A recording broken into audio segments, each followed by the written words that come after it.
Welcome to a new daily top Askreddit video. Today's topic: which old saying is actually a bullshit? The customer is always right.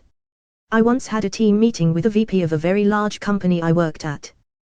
During that meeting, one of my peers said the customer is always right. Honestly, I don't even remember the context of the conversation, but our VP proceeded to ream my coworker for at least 30 minutes. It was uncomfortable. Basically it came down to, no, the customer is not always right, but it is our job to make our best effort to help them, even when they're wrong. Just don't fucking lie to yourself. Your VP was right though, lol. The customer's wrong 90% of the time. Slow and steady wins the race, yet I always lose the Kahoot. I used to be in track, and there was a certain race I was running, which I was not doing well in. Some parent from off the track just tells me slow and steady wins the race. As if this wasn't a literal race in which going slow means you undoubtedly lose. I still have no idea why she said that. Her child was the one winning. Money can't buy happiness. Poverty can't buy anything. Money can't buy happiness, but it sure as hell can alleviate a lot of problems. Daniel Tosh: I call bullshit. Have you ever seen someone frown on a jet ski? A good bit. Literally everything making me unhappy right now could be solved by money. Everything. Slept like a baby. Babies actually don't sleep well. I sleep like a baby, I cry all night and shit myself. Should be slept like a teenager on a school night. Those fuckers are masters of the unconscious arts. Sleep like the chronically depressed. We can sleep for 18+ hours a day and still be fucking tired. Good things come to those who wait. Strike while the iron is hot. For every saying, there's one out there that can be used to contradict it. Of course, they don't cancel each other out, and yes, they exist in different contexts. How long did it take to heat the iron though? Good things may come to those who wait, but not to those who wait too late. Bill Withers. Money can't buy happiness. No, but it can buy the freedom, time and funds that allow me to pursue the things that do make me happy. Money can't buy happiness, but it sure as hell can pay off a lot of unhappiness. Money can't buy more happiness, if you're already financially stable. I feel like that saying is more from the 50s, where you could work as a part-time dandelion sniffer and have enough to buy a house and put your kids through college. If you're already comfortable though, I think it's sort of true. Most, not all, but most of the super rich people I've met, like $500 million plus, were absolutely fucking miserable human beings with unlimited pleasure at their fingertips but without an ounce of joy, and they were without a doubt way less happy than most people whose idea of a blissful splurge is getting dessert at the Cheesecake Factory. Of course, you have to be able to afford those splurges once in a while to enjoy them. But it's almost like the richer someone was, the most they were desensitized to pleasure, like a drug tolerance. Not happy with anything, only seeing flaws because their lives were so close to perfect. The most miserable, saddest fucking human being I've ever met was a hedge fund multi-billionaire who at the time lived in the biggest house in the US by himself, because his family had left him due to him being a tyrant. Someone else posted, well, poverty can buy nothing. Winners never cheat and cheaters never win. Yeah, bullshit. Cheaters almost always win. If you're cheating and still losing, then you're cheating wrong. Or not cheating enough.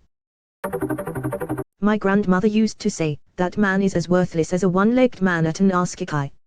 Well, I worked at a mental facility. One day I saw a one-legged man absolutely destroy another dude. Popped him in the head with his crutch, then pitched forward and just stomped on him with his one leg. Stomps are drop kicks if you only have one leg. He had two crutches. Once the victim was dropped, he braced the crutches back at an angle.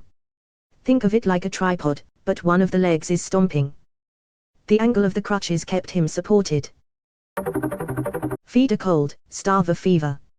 Just eat nutritious, easy to digest foods when you're sick, and stay hydrated. Almost all old sayings regarding health and medicine are complete bullshit. Cocaine is actually great at stopping nosebleeds. Do it enough and the mucosa will actually just die from how frequently the blood supply was constricted. Gotta love old-timey medicine. Edit: this is the funniest wholesome award I've ever gotten. Thank you. Edit 2: the helpful award is arguably funnier. Edit 3: yes, I'm aware that cocaine is used medically. And now anyone who was going to comment that again doesn't have to, and everyone who is reading this doesn't have to scroll more for that fun fact. Only the good die young. The good die young, but pricks live forever. Lewis Black. Lewis Black is 73 years old right now. LMAO, the irony. This is a fairly common saying in the infantry. Mostly because the good ones are the ones who'll stick their necks out because they care and go the extra mile to protect their guys. While the bad ones, well, they don't care. But they tend to live longer because of it. The brave are always the first to die. What doesn't kill you make you stronger. What doesn't kill you mutates and tries again.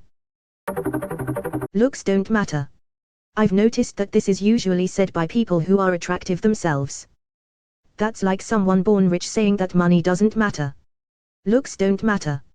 Easy for you to say. You won the genetic lottery. Edit, first gold award. There's no such thing as a stupid question.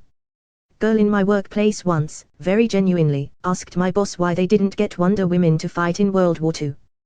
They could have ended the war so quickly. So, why didn't they?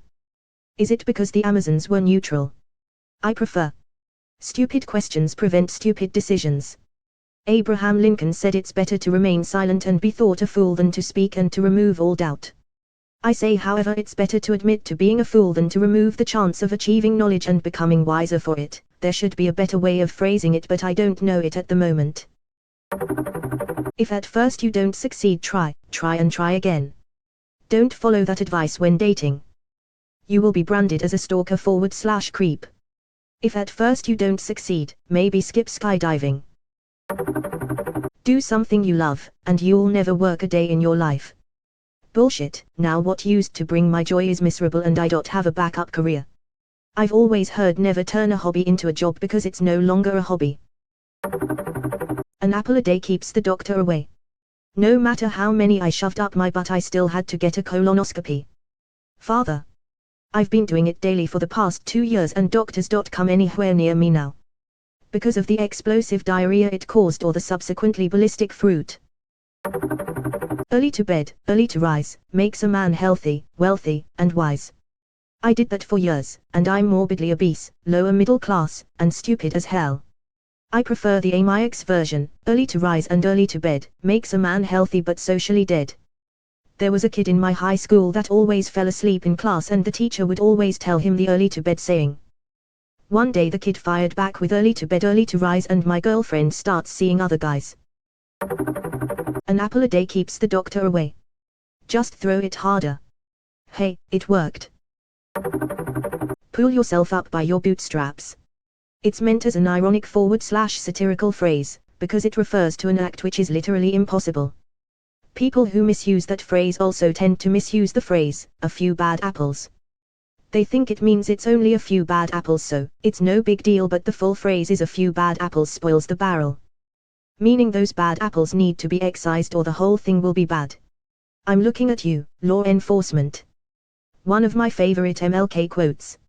It's all right to tell a man to lift himself by his own bootstraps, but it is cruel just to say to a bootless man that he ought to lift himself by his own bootstraps.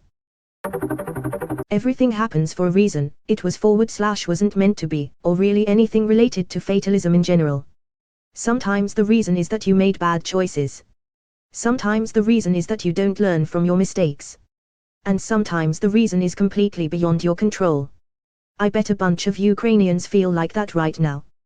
For every effect there's an infinite number of causes. Humans have a cognitive bias to try to reduce it to a single source of blame, like that man started the forest fire by tossing a cigarette butt out the window, while ignoring the complexity of the situation, like several dry seasons, humans suppressing the natural level of wildfires, and several million years nature that created an ecosystem that relies on wildfires. I like adding a condition to that, actually. But the reason might be stupid. Yeah, everything happens for a reason isn't an inherently wrong statement. The problem is people actually want it to mean, everything happens for a good / meaningful reason, and that's where it goes off the rails. It's all good in the hood. It is not. Good things happen to good people. Crock of shit that is. Honestly, some of the nicest people I know have had the most unfortunate shit happen to them. A lot of the time it feels like the people who don't deserve nice things are the ones who do get them. Maybe nice people are nice because bad things have happened. It's water under the fridge. Survival of the fitness, boys. What comes around is all around. Keep your friends close and your enemies toaster. Worst case Ontario is another one. We'll cross that bridge when we burn it. What? Water under the fridge. It's not rocket appliances. You can't polish a turd. You most certainly can, in fact, polish a turd. The version I've heard of that is, you can polish a turd until it shines, but then all you have is a shiny turd. I've always heard it as, it's like polishing a turd. Which is to mean, yeah, you can do it, but it's a waste of time because why the fuck would you want a shiny turd? Spend your time working on creating and polishing gold instead. Thanks Mythbusters for this semi-gross knowledge. Semi-gloss knowledge.